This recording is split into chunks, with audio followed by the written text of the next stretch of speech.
আসসালামু আলাইকুম বন্ধুরা, রিসেন্টলি গবেষণায় আবিষ্কার হয়েছে আমাদের মস্তিষ্ক আসলে দুটি। জি, সঠিক শুনেছেন।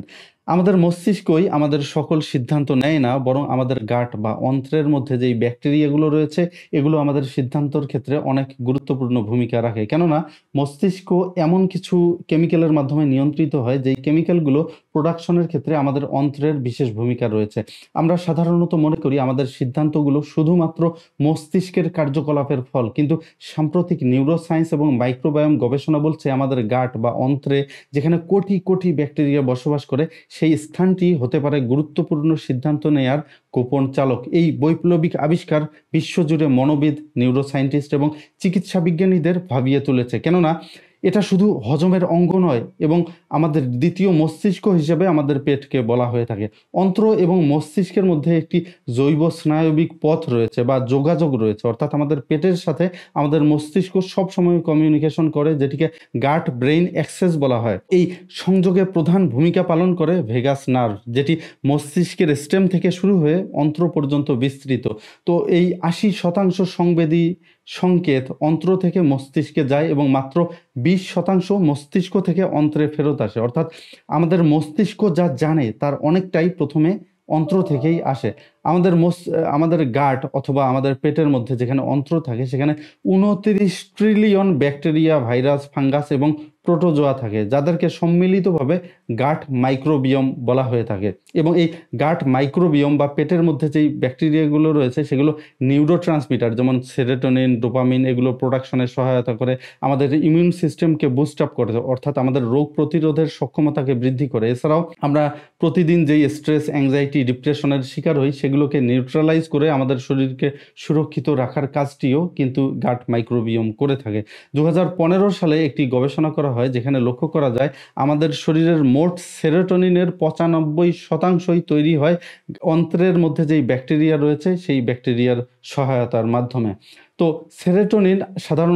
সেরোটোনিন একটি নিউরোট্রান্সমিটার যা আমাদের মুড, ঘুম এবং আবেগকে নিয়ন্ত্রণ করে। সিদ্ধান্ত নেয়ার মতো গুরুত্বপূর্ণ কাজেও এই সেরোটোনিনের ভূমিকা রয়েছে। এবং সেরোটোনিন তৈরি হয় ট্রিপ্টোফেন নামক একটি অ্যামিনো অ্যাসিড থেকে, এবং এই অ্যামিনো অ্যাসিডটি প্রোডাকশনের ক্ষেত্রে ব্যাকটেরিয়ার বিশেষ ভূমিকা রয়েছে। কাজেই আপনার পেটের মধ্যে যদি ভালো ব্যাকটেরিয়ার পরিমাণ বেশি থাকে সেক্ষেত্রে বেশি পরিমাণে ট্রিপ্টোফ্যান তৈরি হবে, এবং বেশি পরিমাণে ট্রিপ্টোফ্যান থেকে বেশি পরিমাণ সেরোটোনিন তৈরি হবে, যেটির মাধ্যমে আপনার আবেগ আপনার নিয়ন্ত্রণে থাকবে, আপনি খুব সহজেই সঠিক সিদ্ধান্ত নিতে পারবেন।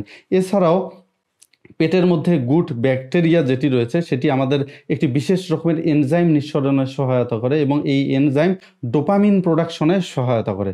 এবং ডোপামিন আপনারা জানেন আমাদের মন ভালো রাখতে সহায়তা করে, একই কাজ বারবার করার ক্ষেত্রে মোটিভেশন সৃষ্টি করে। যেমন অনেক সময় আমরা একটি ভালো খাবার খাওয়ার পর আমাদের সেই খাবারটি বারবার খাওয়ার ইচ্ছা হয়, কারণ হলো সেই ভালো খাবার খাওয়ার পর আমাদের শরীরের মধ্যে ডোপামিন রিলিজ হয়, এবং অনেক সময় আমরা এই পরীক্ষায় ভালো করার পর পড়াশোনার প্রতি আগ্রহ বৃদ্ধি পায়। এটির কারণ হলো যখন আমরা রেজাল্ট ভালো করি তখন ডোপামিন রিলিজ হয়, এবং যার ফলে শরীরে এটি মোটিভেশন সিস্টেম হিসেবে কাজ করে। কাজেই আপনার পেটের মধ্যে ভালো ব্যাকটেরিয়া থাকলে এটি ডোপামিন রিলিজ করতে সহায়তা করবে, যার ফলে ভালো ভালো কাজগুলো বারবার করার জন্য আপনার শরীর মোটিভেটেড হবে। পেটের মধ্যে আপনি ভালো ব্যাকটেরিয়া কিভাবে বৃদ্ধি করবেন? সাধারণত অনেক ব্যক্তি রয়েছেন যারা একই খাবার প্রতিদিন খান। তো একই খাবার যারা প্রতিদিন খান তাদের পেটের মধ্যে ব্যাকটেরিয়ার ভ্যারিয়েশন হয় না। এ কারণে বিজ্ঞানীদের সাজেশন অনুযায়ী প্রতি সপ্তাহে অন্তত 30 রকমের খাবার আপনাকে খেতে হবে। শুনে হয়তোবা আপনি নার্ভাস হয়ে যাচ্ছেন যে 30 রকমের খাবার আপনি কিভাবে খাবেন? দেখুন,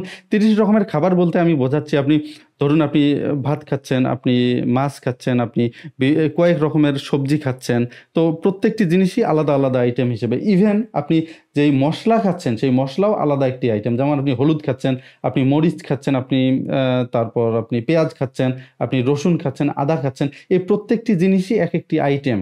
তো এরকম ভ্যারিয়েশন, আপনি 30 রকমের ভ্যারিয়েশনের খাবার যদি প্রতি সপ্তাহে খেতে পারেন তাহলে আপনার পেটের মধ্যে বিভিন্ন ভ্যারিয়েশনের ভালো ব্যাকটেরিয়ার জন্ম নেবে, যার ফলে আপনার পক্ষে সেরোটোনিন, ডোপামিন প্রোডাকশন করা সহজ হবে এবং মস্তিষ্কের কার্যকলাপ ভালো থাকবে। এছাড়াও পেটের ব্যাকটেরিয়া ভালো রাখার জন্য আপনি টক দই খেতে পারেন, ফার্মেন্টেড বিভিন্ন খাবার, কিমচি, সাওয়ারক্রাউট এগুলো খেতে পারেন, যেগুলোর মাধ্যমে পেটের মধ্যে ভালো ব্যাকটেরিয়ার প্রোডাকশন বৃদ্ধি পাবে এবং ভালো ব্যাকটেরিয়াগুলোর মাধ্যমে আপনার সেরোটোনিন এবং ডোপামিনের প্রোডাকশন বৃদ্ধি হওয়ার মাধ্যমে আপনার মস্তিষ্কের ফাংশনালিটি ভালো থাকবে, আবেগ নিয়ন্ত্রণে থাকবে, সঠিক ডিসিশন নেওয়া আপনার জন্য সহজ হবে। আশা করি উপকৃত হয়েছেন। সকলে ভালো থাকবেন, সুস্থ থাকবেন। আসসালামু আলাইকুম।